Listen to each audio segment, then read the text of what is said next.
Hey, what's up guys? JP back again with another edition of my Future Look series. And this is a pretty big one.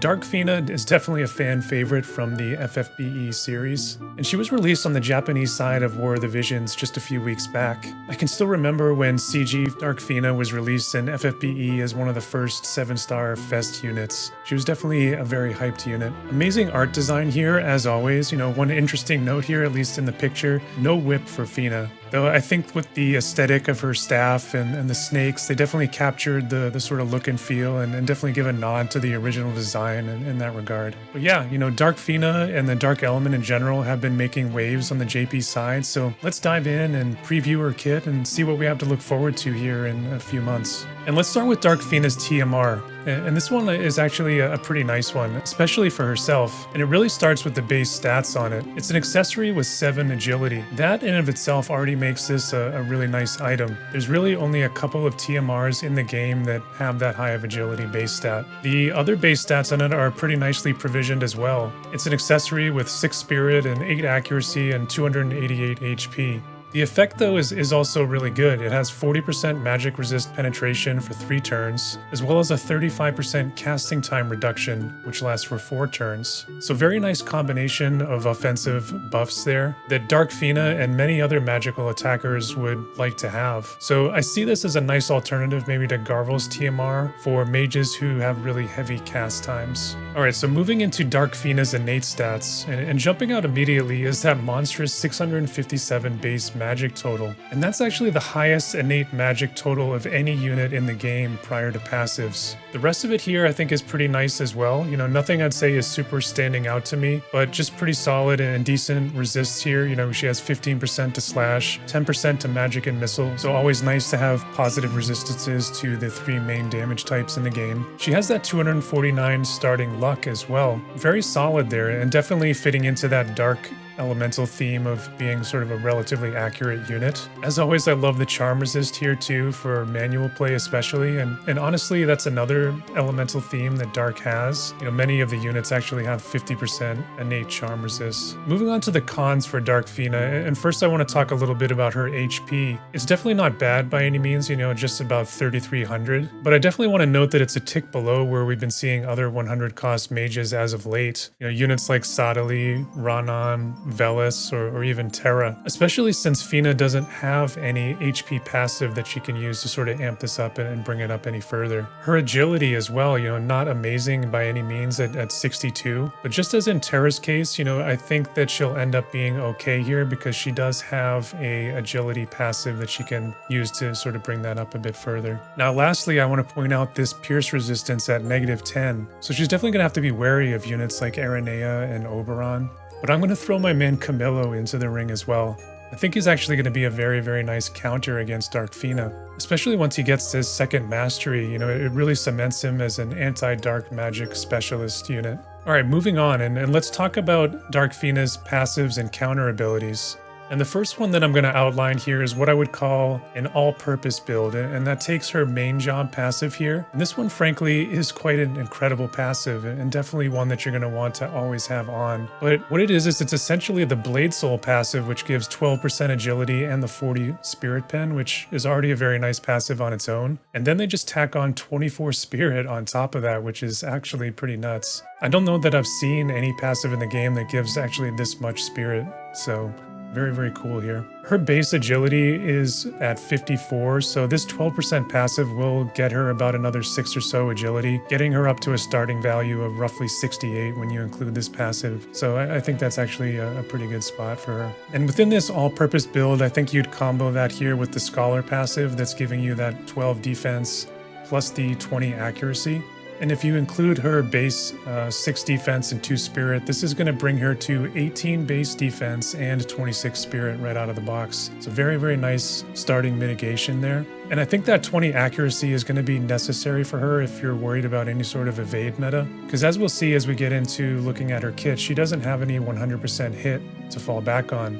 And this 20 accuracy would actually bring her up to an innate 185% on the accuracy index, which is definitely not the tippy top, but it's definitely on the higher end and a solid place to be for sure. The Dark Vision cards also have no shortage of ways to amp up her accuracy even further, so I think that, you know, if assuming you build her correctly, she's not going to have to worry too much about evade units. All right, so the next build that I'll point out here, and this is what I'm calling a fast cast build. Again, we're going to use that amazing main job passive, but this time I'm adding in the 20% reduced casting time buff. And I do think that this will get her to maybe some meaningful casting breakpoints, you know, in terms of getting spells out maybe a tick or two quicker, especially if she's able to stack this with her TMR or maybe even one of her sub-job casting buffs. And the reason that you might want to do this is that she does actually have several spells which have very long cast times, and we'll talk a little bit more about that as we get into the skills overview. I do really believe though that these are going to be the two options that you have. You know, as we just saw recently with Esther, Dark Fina is only getting one main job passive, which is kind of a bummer. And I really can't see that much of a reason to use the Devout passive for that 15 defense and spirit, because it's actually going to cost her 20 magic attack to equip that one. And as we talked about, she already is going to have pretty nice defense and spirit with the other passives already. All right, so moving on to her counter abilities, she has actually a couple of nice options here. First one coming from her main job, and this one has an increased proc rate of 30%, and it has actually 3 range, and it will preemptively cast a non-elemental magic attack. And this is definitely a very nice counter. You know, it's essentially the same thing that Skahal got and within his EX, but it just has one less range on it. So I do like this one quite a bit. She does also get auto cure here, which comes from her Devout class, and this actually could be a pretty nice alternative as well in some cases. You know, this one can definitely help keep her topped off in terms of her hit points and help her sustain and keep going. So I like this one too. All right, so moving into sort of a special section that I prepared here, and you know, as we just saw there within Dark Fina's passives, she didn't actually have anything which is going to directly impact and enhance her base magic total. And she didn't even have any modifier up passives either. So I really wanted to directly compare her here with Black Rose Helena, another 100 cost Dark Mage. And just as a side note here, you know, if you want me to work on another versus video between these two, you know, let me know in the comments, and you know, I'll take that into consideration. But this comparison here is going to be very much in vain of those videos. I'm just going to hyper focus on their innate magic stats here though. And from a base perspective, you know, this really is probably, you know, the most key points. You know, Dark Fina has a large 84 point edge here. So immediately that's going to put any percentage based boosts that we look at in Dark Fina's favor, which is an interesting point. The passives category here as well, you can see it's another big differentiation point. Helena, as we know, gets that massive 60% boost within her passives to her magic. And if we actually had stopped in the comparison at this point, that would actually put her about 65 flat magic ahead of Fina at this point. But let's continue the exercise. What about percentage boost from things like gear, vision cards, espers, you know, trust stones, etc. You know, Dark Fina, as we mentioned, is going to scale incredibly well on those kind of boosts. And as we see here, it's going to actually have her pulling away from Black Rose, even despite not having any passive needed to actually do it.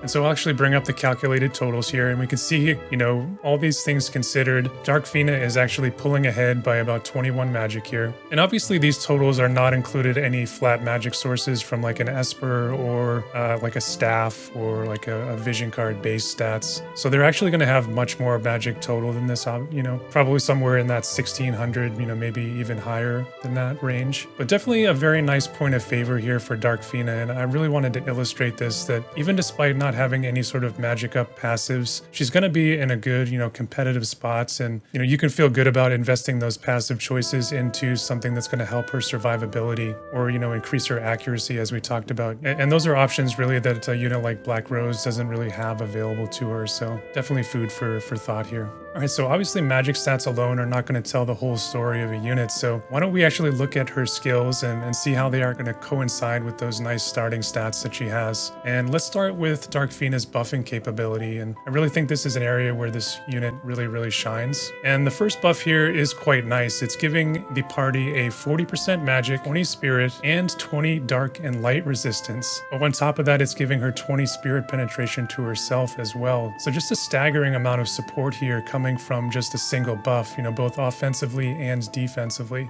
And of course, as we know, stacking up that light resistance is really important in terms of the dark element battling back against light. The light element really only has a couple of sources of light and perils, so really strong ability here for Dark Fina. All right, so her next buff here I think is much more situational, and I really don't like this one quite as much. I think in terms of auto, you'd probably be fine turning this one off in a lot of situations. We often only have 2 buffing cycles, before the engagement with the enemy. So getting in her party buff first and then maybe going for a self-only buff after that would be the ideal scenario. I do think though this one could be useful for, covering some of these ailment resists, if they ever do become prevalent in the meta, and definitely could be useful maybe for some brutal or nightmare mode content for sure as well. All right, so her final buff here is really a key one, and it's definitely sort of a defining skill for her. And this one provides her a re-raise as well as a 40 area resistance to herself, which is actually pretty bonkers. You can imagine maybe equipping Garvel's vision card in the party and getting that up to a massive 60 area resistance. And that's definitely going to make it very easy for her to shake off any sort of splash damage that she incurs. She does get 2 casts of this as well, which is great. And as far as I know, I think this is really the first source of re-raise that the dark element has innately. So with the introduction of the 100 cost Dark Leela and now Dark Fina, the dark element is finally getting some tools of its own to start matching one of the things that's been keeping light ahead of them for, the last, I'd say, 8 to 9 months. And that's just having units with more access to these sort of death-defying mechanics to help them keep going and sustain in the battle. All right, so let's move into Dark Fina's main job attacks. And honestly, I think this is where the kit starts to just get a little bit bare bones for me, if I'm being honest. And part of the issue is that since she has 3 different buffs here that we talked about, she's only going to have 3 attacks that she gets in her kit. So let's actually take a closer look at them and see what they're bringing. And the first one here, it's a range 4, range height 2 with a 185% mod. And this one is actually a non-elemental attack. And this will definitely be useful for her to get around enemies who are really stacking up high dark resistance on her. And this is a type of spell which we actually saw as well on Black Witch Helena. Golbez has it as well. So I really do like that option for them. But that's really all that it does here. No additional utility, which I think is kind of a step back for modern attackers, especially a cost 100 attacker at that. I think with most units that have been released nowadays, pretty much every skill that they have is coming along with at least 1 to 2 bonus effects. So not having any on this one here is definitely, I think, a little bit of a step back. All right, so her next attack here, also range 4, range height 2. It has a cross AoE, which brings it up to a 5 range. And this one again is a 185% mod. This one actually though is a multi-hit attack, so it has 2 hits, which is very nice. It's also bringing a 25% chance to stop the targets, and that's actually pretty good. But again, I have to note that this skill is lacking a little bit of that extra oomph that we've seen in some of the other recent units. In the Trust Stone era, this 25% chance to stop is very easy to shut down with just a single ability on a Trust Stone or even on a ribbon accessory. So I really would have liked to have seen maybe a passive for Dark Fina, or maybe some conditional way to get a higher chance for her to stop the targets, similar to other recent units that we've seen. I think though, if you do happen to catch somebody with that stop, that's a game-winning status. It's hugely powerful. I'm sure many of us can remember back to the Agrius, Warrior of Light stop spam days. But again, I have to circle back to that 25% chance, which I just don't see as that big of a threat, with the tools that we have access to in the current state of War of the Visions. And especially when that's the only real utility that this skill brings. I really have to compare this to a kit like Marymore and others, whose attack descriptions seem to just go on and on like a shopping list.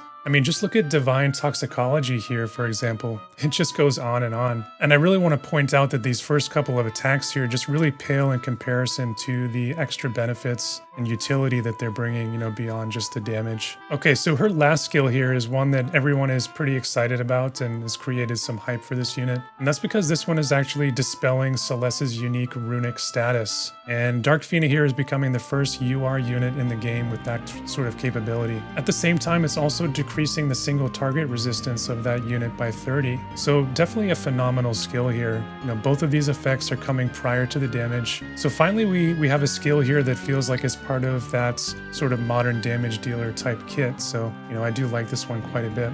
The actual skill though is another range 4, again range height 2. Definitely notable here for Dark Fina that all of her attacks here have a minimum range height 2. Range height is actually an area that some units can struggle with. So Fina here by and large is not going to have to worry too much about that at all. The damage mod on this one, it's only a 165 mod, but with that attached resistance and peril that it comes packaged with, it should actually be her hardest hitting attack in most scenarios. So in terms of the AI actually preferring this skill to dispel Runic, I think she should be in a pretty good position there. There are though I think some scenarios where she would actually favor other skills that I want to point out. First one obviously being is if she's moved within 5 tiles of Celeste. So obviously that Runic Dispel is not going to be in range. She'll go for any 5 range skill that she currently has available to her. Second possibility would be Celeste has 1 or more units in her direct vicinity, and obviously that would have Fina's AI preferring to use an AoE skill because it will do more damage overall. Third possibility is Celeste has stacked up a very, very high dark resistance, and you don't have any dark imperil on your team, which would have Dark Fina's AI looking towards that non-elemental attack potentially. Now please note I've not actually played with this unit, so I can't say with a 100% certainty that that's how her AI will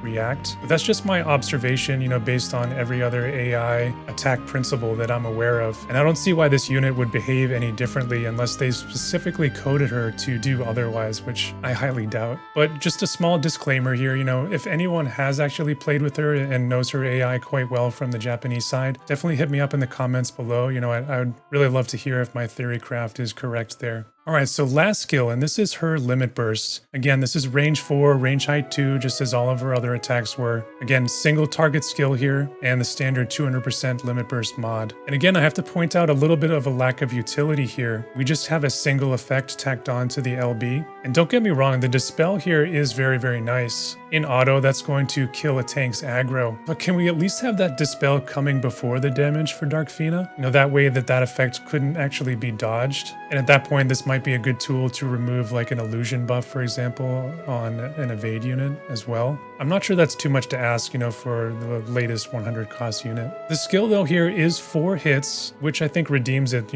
quite a bit. Effectively, this also makes it a magic barrier break skill, assuming it's of the 3 hit variety. So definitely a nice to have for raids or even PvE content as well.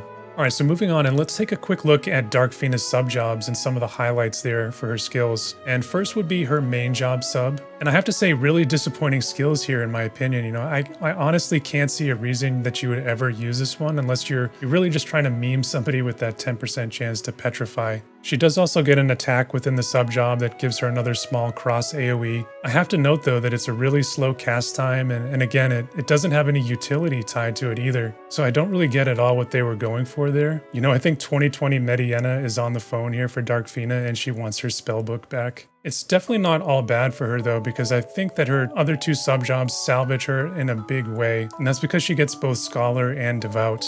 Both very, very nice sub-jobs to have access to. And I think you go with Scholar if you're really trying to amp up her area of effect damage. Notably, she gets Law of Geo-Absorption there, which is an amazing skill. It does magical strike-based damage. And the majority of units in the game actually do carry strike weakness, which is definitely a key point. It has that huge diamond area of effect on it, and the HP drains on it can actually be pretty nutty if you're able to line up and hit multiple units. One interesting thing about this skill, and it's something that you'd only ever come across, if you play manually, is that you can even target yourself within the AoE in addition to the enemy to really amp up that drain effect. The skill, as far as we've tested, doesn't kill you even if it says that it will. Another really nice thing about this skill is that it's not reflectable, so just another way that she's able to get around Celeste's Runic. Alright, so last year we have the Devout sub-job, and honestly I feel like they're kind of throwing this on every new mage these days, and I'm definitely not complaining about that, And I think that you would take this one because you really want Dark Fina to have sort of a dual threat nature of not only being able to do damage, but also being able to toss out some healing there as well. I always have to bring up the Law of Invigoration skill. I think it's actually a defining skill of this class, not only because it gives you that nice instant cast heal, but it also drops a really nice buff there on top of it with the agility and attack and magic. So 2 two very good sub-jobs here, and again, you just make the choice between whether you want that AoE damage or you want the healing and support for her. Alright, so that was an overview of Dark Fina's kit. Why don't we take a look at some other future considerations for her if you happen to be interested in pulling for her. And the first thing that I want to look at here is her vision card. You know, rough translation on it, according to Google, is it's called Another Me. And this was released the following week after Fina. Now, obviously, I love the FFBE style sprites and graphics here that they pulled right out of the game. You know, I played that game for quite a long time, and I really love that nod to it. You know, that said, I really would have preferred to have seen this scene recreated by the WoTV art team. I think that would have been really, really cool.